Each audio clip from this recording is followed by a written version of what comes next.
کہ کل بھی میں نے آپ سے کہا تھا کہ رٹ پٹیشن دائر کرنے ہم جا رہے ہیں، اور اس سلسلے میں پہلے بھی ہم نے کچھ پٹیشنز دائر کی تھیں، اس میں ہم نے اسٹے کا بھی کہا تھا۔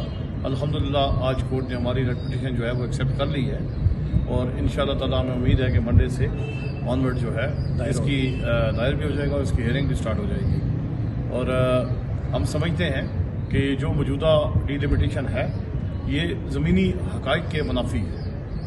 ہم یہ نہیں کہتے کہ کوئی اس وجہ سے کہ کوئی بکوٹ کے لوگ جو ہیں خدا نخواستہ وہ کوئی ہم سے الگ ہیں یا ہم سے کوئی علیحدہ ہیں، یا سرکل باغن کے لوگ جو ہیں جی وہ ہم سے کوئی علیحدہ ہے۔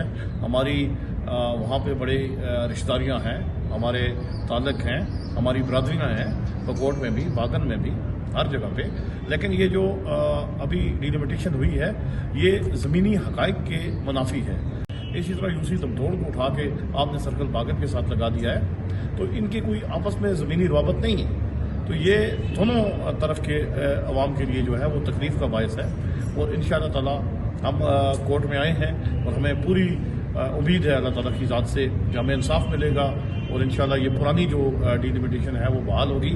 پہلے تو ہم یہ چاہتے ہیں کہ 2018 والی جو حلقہ بندیاں ہیں وہ بڑی مناسب حلقہ بندیاں تھیں، ان کے مطابق ہو۔ اگر اس طرح نہیں ہو سکتا تو ایٹ لیسٹ جو ابھی کچھ عرصہ قبل جو حلقہ بندیاں آخری کی گئی تھیں، جن میں میرپور اور شیروان اور اس حلقے کو ایک کیا گیا تھا، اسی طرح شہر کو اور علیحدہ ایک حلقہ بنایا گیا تھا، اور باقی حویلیاں اور سرکل باغن کو ایک حلقہ کیا گیا تھا، تو پھر کم از کم اس کو برقرار رکھا جائے۔ اگر اس کو بھی آپ نہیں رکھتے تو پھر پرانی 2018 والی حلقہ بندی پہ آ جائیں۔